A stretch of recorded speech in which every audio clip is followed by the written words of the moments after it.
First question I got, more just Weber State specifics. What do you know about them, and what do they do that might present problems for you guys? Well, I think, everybody talks about them being 0-5, and they, again, another team that's played a difficult schedule, much like we have. And I would really go on and say they're probably the most improved team in the league. I haven't seen Idaho State, so I'd have to take that back. Obviously, Idaho State's done some really good things too, but I've been real impressed watching on film, athletically, schematically, and Chris hit a good point, how hard they're playing, and they play extremely hard in special teams too. So they went to Southern Utah, which Cedar City is an extremely difficult place to play, even though that they're only a couple hundred miles away, and they throw an interception in the end zone, or they beat them on the road. Would have been a great road win for them. So I think that they're much better than their record, and they're improving every week, and they had a bye, which against us, 5 extra days is 5 good extra days because of what we do. And, we like it a little bit more when they only have the 3 days to get ready to play us on offense. Same question I asked Chris, just in terms of the road home splits. Is that more due to schedule, or is there anything you guys are doing differently, or what do you want to do differently on the road other than win?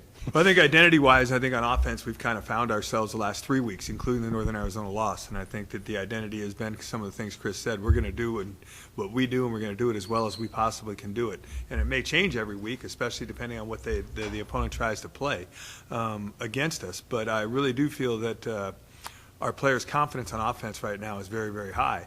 And with that, gives your defense some confidence. Even though I don't think they're playing great right now, I think that because they know the offense is going to keep them in the game, I think that keeps their motivation up, and they actually had a great day of practice today.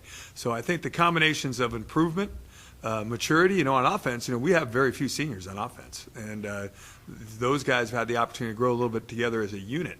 And I think that unit has a lot of confidence, and has a lot to do with our recent success, whether we were home or away. And I think defensively, I think the opportunity to continue to improve against some offenses. If you look around the league, this league is putting up a lot of points. So it's not going to be a mystery to me that everybody we play are going to put up some points, just by the nature of the league and the talent levels that it seems to have on offense.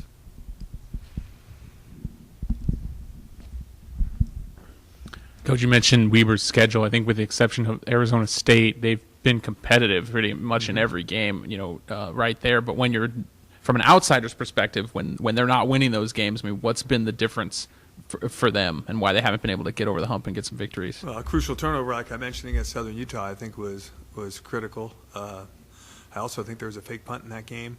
There's just some things I think that when you get to where they are and coming off the season they had last year, I'm a new head coach, here I come. We're going to change the attitude first, and I think they have. And I think the next step for them is to win. And maybe once they start winning some of those games that they've been in, Stephen F. Austin, they were in the game. North Dakota State is number 1 in the nation, and they lost 24-7, and really it's 17-7 in the fourth quarter. So they're much, much better than people are talking about. You play Stephen F. Austin, who's good in the Southland Conference. You play North Dakota State, number 1 in the nation. Arizona State, Southern Utah gave us all we could handle. I think that they've improved every week, and I think once they get that win, which we hope isn't this week, I think you're going to start to see their confidence rise, and then I think you'll see Weber State start to win some football games. Yeah, again, from the outsider perspective, the Weber State program like 6-7 years ago was a Big Sky contender. They were in the playoffs, but then they've kind of had some lean years. What has been the story with their program, and why they haven't been able to get back on the cycle back up to the top? Well, I think they've had 3 coaches in the last 4 years. I'm pretty sure that that's correct. And I think anytime you have that, you have a lack of continuity. And I think when there's lack of continuity, I think it's hard to continue to win year in and year out. It's hard enough in this conference to do it. If you take away the Montana State, Eastern Washington group of people, maybe throw Northern Arizona into that group, but I think it's a tough conference to win year in and year out in.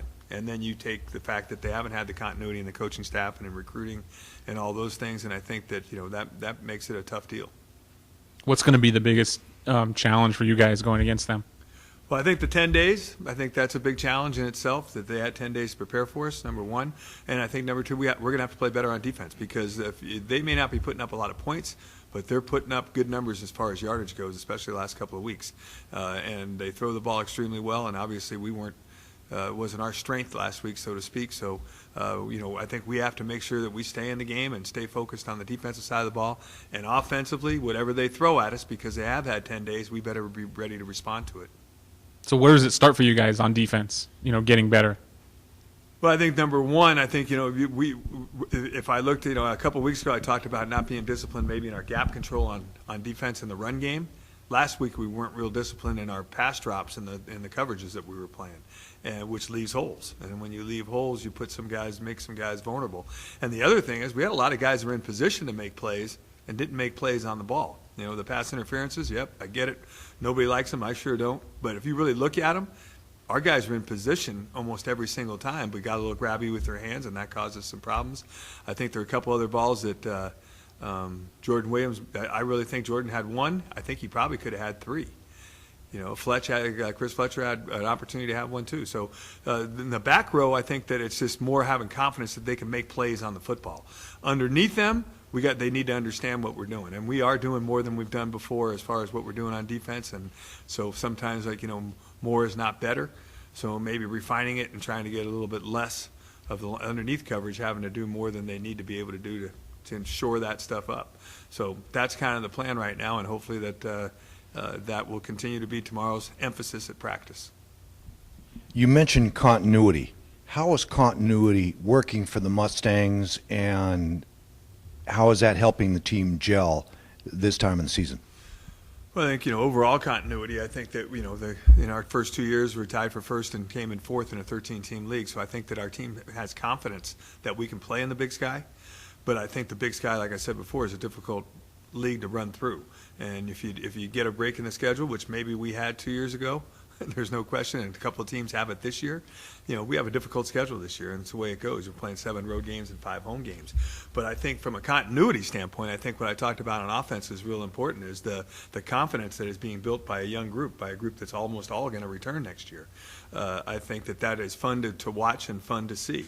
And hopefully maybe that can get contagious to the defensive side of the ball, to where they believe week in and week out that the game continues, so to speak, that how well we played on last Saturday night on offense, that can continue this Saturday night. And if you look at our last 3 games, I think we're 35, 42, 42, I think our margins are on points. And if we continue to do that, we'll have an opportunity to win a lot of games. But it's going to have to be, I think continuity is a good word. I mean, I don't think you can go on the road and have a slow start on either side of the ball. I think you got to come out and you got to fire away, and you got to be, all pistons moving at the same time, at the right time, so that you can get an opportunity to let them know we're here, we're on the road, but we're here to win this football game. Is this going to be another high-scoring game? I'd prefer not, but for us, I hope so. But I think that they're very capable of scoring a lot of points. I really do. I think they're very athletic at the skill positions. I think the transfer quarterback from BYU is a good player. So, those are things that we're going to have to tend with, and hopefully we'll contend the proper way. Yeah, sorry, I forgot to ask this before, but I asked you Saturday after the game about just the volume of penalties. That was the first time that you guys had so many and so many yards. Did you take a second look at that situation, or have a different sort of viewpoint today than you did after the game Saturday? I'm a coach that I can deal with the penalties that aren't after the fact. Let's put it that way. The penalties are after the fact, that they're going to run for them. And they got to understand that at a certain point in time, people ask me about a face mask. It's a personal foul. Yeah, but face masks are going to happen in this game because your hands are going to get in awkward positions at times. Nobody does. That's one that really doesn't happen on purpose. Pass interference, not on purpose. But the ones where you get shoved and you shove back, that's just flat stupid. And we can't continue. So that was addressed quite firmly on Monday. And I think hopefully our players got the message that that's not going to be who we are. And we haven't been, so we're not going to start that as something we want to do week in and week out. Thanks, Tim. Good. Thank you, guys.